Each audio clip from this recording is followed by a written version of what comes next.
Hey Razmanites, welcome back for another edition of the Raz Man's Reality. I apologize for the sound. It did the same thing in the video that I uploaded a couple of minutes ago called What It's Like to Be Me. For those of you guys that missed that, check that one out if you so wish to do so. But the sun's right in my freaking eyes, so that's probably why my color looks a bit off in this video, even though this is the Logitech. The Logitech can do better color than this. You guys have seen it.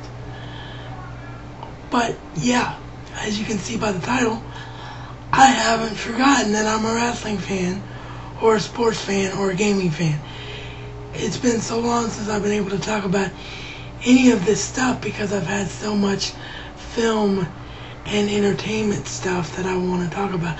And I still want to do that. I want to make that the main focus of what I do because it is my deepest passion. But you know, I was talking about it with Civilian Snowman yesterday along with the other stuff from the other video, and he was saying that I should try and do it whenever I can do it, so I am going to do it. But I actually have my own idea.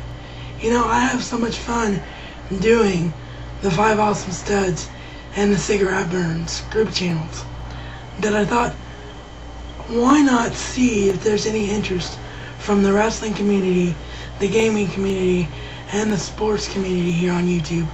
I'm thinking of a couple of people in particular, and I'm probably going to leave some people out, but I'm talking about Dirty White Boy in the wrestling community, Cool Nerd 937 or 737 Dude, I'm sorry if I forget your numbers, but from the wrestling community, Kevin Crafton Sports from the sports community.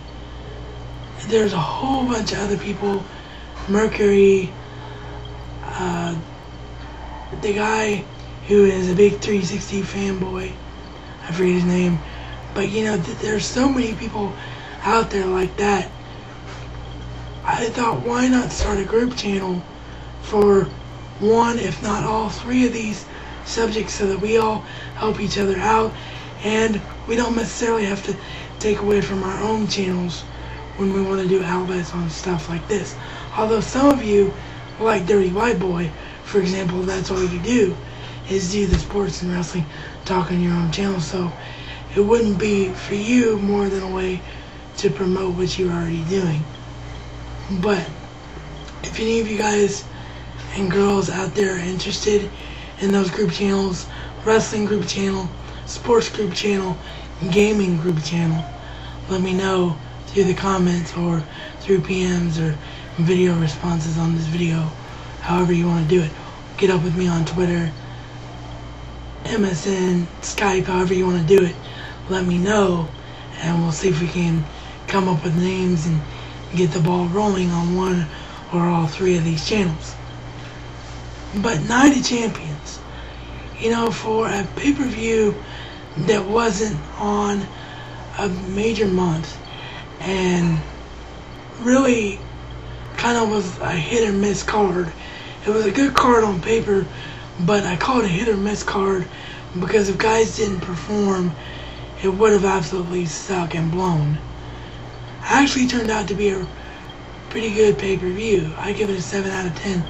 You know, the Big Show as Jericho's partner, I think it has the potential to work and the potential to be good, even though I agree with almost everyone else here in the YouTube wrestling community when they said that what they should have done is have Big Show actually cost Jericho the tag titles, because that would have made for an interesting feud since neither one of them really have anything to do right now, and it would have actually given Legacy something to do, because seriously, what have they done lately? They haven't done anything as far as I can tell. So that, and then there's the ending to the WWE Championship match. Like everybody said, when they had Cena and Triple H going for the double submission on Orton, that's what they should have done. They should have kept the double submission on Orton, because it would have been way more interesting to hold a tournament. You know, they had the Beat the Clock tournament last night. You could have, instead of having to beat the clock tournament to determine the #1 contender. You could have thrown Randy Orton into the mix, made a 6-man or an 8-man tournament over a couple of weeks, and actually made the WWE Championship situation really, really interesting. So that's my thoughts on that. I love seeing Jeff Hardy as champion because I'm hoping that A, it entices him to stay with the company, but B, everything they've done with him since he became champion, you know, with having Matt screw him over and then Punk screwed him over. He's been champion twice now, and neither time, sorry people, it's the sun right in my eyes and allergies. Hopefully it's not too distracting. But, you know, every time Hardy's been champion to this point, he really hasn't got a run. So I really want to see him get a run, and I hope he stays with the WWE. I thought that was a great ending for Night of Champions because it was one that people didn't respect or expect. The reason I said respect is it leads me to my next topic, because Time Warner freaking Cable continues to disrespect the wrestling fan because they don't have WGN America HD, so can't watch Superstars in HD. They don't have Spike TV HD.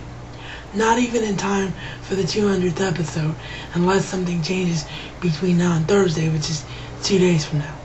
So can't see Impact in HD. And they don't have HD Net at all anymore.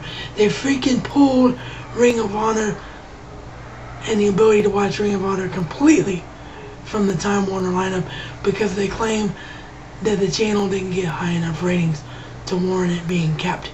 Like Smithsonian HD, which is what they replaced it with, like it's actually going to get better ratings than HD Net and Ring of Honor. Please, give me a freaking break. Sports, I just want to quickly talk about the Hall of Fame inductions. There were some great Hall of Fame inductions in baseball. Ricky Henderson was my favorite speech. Looks like Bud Selig is finally going to look over the suspension of my boy Pete Rose. You know, when they let drug addicts and everything else back in baseball, the fact that Pete can't get in is an absolute travesty. So I really, really do hope that they look that situation over. I hope that the Reds makes a move to the deadline because I think they still have the potential to go somewhere if they just had another piece or two. And the last thing I want to talk about is NCAA and Madden coming up. Have you guys played those yet? Have you played NCAA yet? Have you played the Madden demo? What do you guys think about it? So let me know. With that, as always, this is reality according to the Razman and Razman style. It's not just a catchphrase, but a way of life.